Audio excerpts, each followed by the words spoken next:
नमस्कार, next 9 life देख रही हैं आप और मैं हूं आपके साथ प्रज्ञा सिंह। बहुत बहुत स्वागत है आपका हमारे आज के इस खास प्रोग्राम में। प्रोग्राम की शुरुआत करेंगे और बात करेंगे एक ऐसे केस की जिसने एक बार फिर से श्रद्धा वालकर के केस में इंसाफ की मांग को और ज्यादा बढ़ा दिया है। दरअसल आपको बता दें कि आज एक ऐसा मामला सामने आया है मुंबई से जो दिल दहला देने वाला है। यहां पर एक बार फिर से किसी शख्स को या यूं कहे कि एक महिला को टुकड़ों में बांट दिया गया है, लेकिन जिसने यहां पर उस महिला के टुकड़े किए हैं वो कोई उनका आशिक नहीं है, वो उस महिला का कोई रिश्तेदार नहीं है, वो एक ऐसा रिश्ता है जिस पर शायद सबसे ज्यादा भरोसा किया जाता है। जी हां, एक मां के टुकड़े खुद उसकी ही अपनी बेटी ने किए हैं।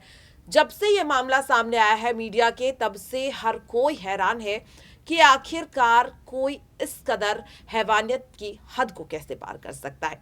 यहां पर साफ तौर पर देखने को मिल रहा था कि 4 महीने का वक्त होने वाला है श्रद्धा वालकर के केस को। लगातार ये सवाल पूछा जा रहा था कि आखिरकार कितना वक्त और लगेगा श्रद्धा को इंसाफ मिलने में, आफताब को सजा मिलने में। महज 4 दिन और हैं आफताब की पेशी के लिए, लेकिन इस बीच एक बार फिर से एक ऐसा कांड, एक बार फिर से श्रद्धा कांड पार्ट 2 कहे, 3 कहे या जो भी यहां पर नाम हम ले लें, लेकिन एक बार फिर से एक ऐसा मामला सामने आया है जिसके बाद कहीं ना कहीं अब सवाल ये उठ रहा है कि जो लोग श्रद्धा वालकर के केस में लव जिहाद का मुद्दा उठा रहे थे, धर्म का मुद्दा उठा रहे थे, महिला और पुरुष के बीच के अंतर का मुद्दा उठा रहे थे, अब आखिरकार वो लोग खामोश क्यों हैं, या फिर वो मुद्दे अब कितने काम आते हैं? क्योंकि यहां पर एक बेटी ने अपनी मां की जान ली है, 3 महीने तक अपनी मां के शव के टुकड़ों को घर में रखा, अलमारी में रखा और खुद वहीं रही।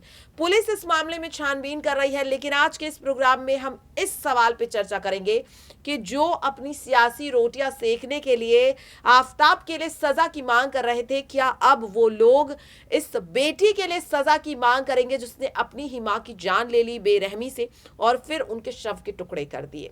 आज के इस प्रोग्राम में इन्हीं तमाम सवालों पर चर्चा करेंगे। चर्चा के लिए मेरे साथ मौजूद है मेरी बेहद ही खास सहयोगी अंकिता मिश्रा। अंकिता, आपका बहुत बहुत स्वागत। बहुत धन्यवाद प्रज्ञा। अंकिता, देखिए, जिस तरह से आज ये मुद्दा सामने आया, अभी तक हम इस पर चर्चा कर रहे थे कि श्रद्धा वालकर के केस में कब इंसाफ मिलेगा, कब कोर्ट आफताब को सजा सुनाएगा, आखिर और कितना इंतजार यहां पर करना पड़ेगा। और ऐसे में एक और ऐसा केस आ जाता है। ऐसे में मेरा सीधा सवाल आपसे यही है कि जो लोग इस केस में श्रद्धा की गलती बता रहे थे कि उसने एक मुस्लिम लड़के से प्यार किया, लिव इन रिलेशनशिप को जिम्मेदार बता रहे थे, लेकिन यहां पर तो एक बेटी ने अपनी मां की जान ले ली, जिसके साथ या यूं कहे जिस मां ने उस बेटी को जन्म दिया था, उस बेटी ने आज ऐसा कर दिया।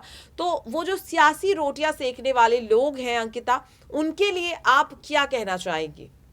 देखिए, जो सियासी रोटियां सेकने वाले लोग हैं उन्हें ये सोचना चाहिए कि धर्म के मुद्दे पर आप कब तक सियासत खेलेंगे, धर्म के मुद्दे पर आखिर आप कब तक वोट लेंगे। और चौंकाने वाली बात ये है प्रज्ञा इस पूरे केस में कि जब से आफताब का केस सामने आया तब से लगातार कई उससे मिलते जुलते केस सामने आए हैं। चाहे हम हिमाचल प्रदेश से की बात कर ले, जहां डॉक्टर का एक केस सामने आया था, और अब ये मुंबई का केस। और ये जो केस है ये बहुत अपने आप में चौंकाने वाला मामला है।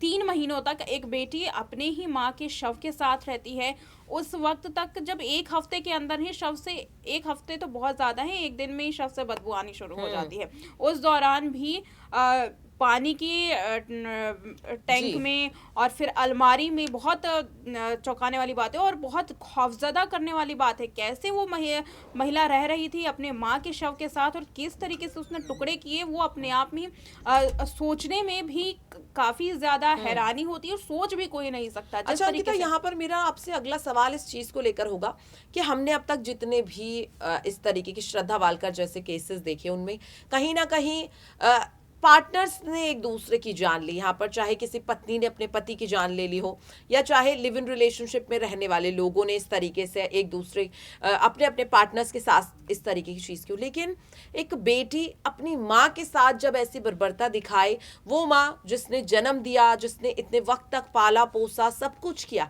ऐसे में जब वो बेटी यहाँ पर अपनी माँ के साथ ऐसा कर देती है, तो कहीं ना कहीं हमने देखा था कि लिव इन रिलेशनशिप को बहुत ज़्यादा बैन करने की बात की जा रही थी, मॉडर्न सोसाइटी को यहाँ पर जिम्मेदार बताया जा रहा था, लेकिन अब तो एक बेटी ने यहाँ पर ऐसे कर लिया है। तो जो लोग इन सब मुद्दों को उठा रहे हैं, क्या उन्हें ये चीज समझने की जरूरत नहीं है कि अपराधी कोई भी हो सकता है? इसमें लिव इन रिलेशनशिप, लव जिहाद या फिर ये जो तमाम चीजें हैं, ये सिर्फ और सिर्फ कहीं ना कहीं केस को भटकाने की या उसे लंबा खींचने की सिर्फ एक चीज हो सकती है। लेकिन जिम्मेदारी के लिए यहाँ पर या किसी भी केस के लिए, किसी भी अपराधी के लिए एक जस्टिफिकेशन दे देना, क्योंकि यहाँ पर एक बेटी ने अपनी माँ की जान ली है, तो इस चीज को आप किस तरह से देखती हैं? बिल्कुल। और इस पूरे मामले में जब श्रद्धा का केस सामने आया था और उसके बाद लिविंग रिलेशनशिप के कई ऐसे मामले सामने आए जो श्रद्धा केस से मिलते जुलते थे, फिर उसके बाद क्योंकि सुप्रीम कोर्ट ने इस पूरे जो रिलेशनशिप को इस मान्यता दी है, इस वजह से सुप्रीम कोर्ट के उस जजमेंट पर भी लोग सवाल उठा रहे थे कि आखिर सुप्रीम कोर्ट ने ऐसी मान्यता क्यों दे दी। याद होगा कि हमने ही खबर की थी कि खुद महिला आयोग के, राष्ट्रीय महिला आयोग की अध्यक्ष भी कहती हैं कि लिविंग रिलेशनशिप को मान्यता दे देनी चाहिए, लोग उसे एक्सेप्ट करें, फैमिली उसे एक्सेप्ट करे। तो उस पूरे मामले में कई लोग ये सवाल उठा रहे थे कि लगातार जब ऐसे केस आ रहे हैं तो आखिर कैसे फैमिली उसको एक्सेप्ट कर सकती है। इस पूरे मामले में एक बड़ी कह सकते हैं बड़ा काम हम ये कर सकते हैं, सरकार ये कर सकती है कि पूरे मामले में आप किसी चीज़ पर निशाना साधने से अच्छा है, सियासी रोटियां सेकने से अच्छा है कि आप एक कड़ा कानून बनाएं। अब देखिए श्रद्धा वालकर का मुद्दा, मई में ये पूरा जघन्य अपराध हुआ, नवंबर में पता चलता है और अब मार्च हो गया है, जिस अभी तक न्यायिक हिरासत बढ़ाई जाती है, सबूत होते हैं लेकिन फिर भी कार्रवाई नहीं की जाती है, फिर भी सज़ा नहीं मिलती है आफ्ताब पूनावाला को। क्या ऐसी स्थिति में हम ये उम्मीद कर सकते हैं कि आगे आने वाले दिनों में ऐसे केसेस नहीं होंगे? बिल्कुल नहीं कर सकते हैं। ऐसी स्थिति में लगातार केसेस बढ़ रहे हैं, इससे ये पता चलता है कि न्यायिक व्यवस्था कितनी कमज़ोर है और लोगों के मन में वो न्याय का डर, वो सज़ा का डर चला गया है। इसीलिए इस तरीके की घटना हो सकती है। साथ ही एक माँ और बेटी, ये अपने आप में ही एक ऐसा रिश्ता है जो कोई नहीं सोच सकता कि एक बेटी अपनी माँ की इस तरीके से जान ले सकती है, उसके टुकड़े कर सकती है।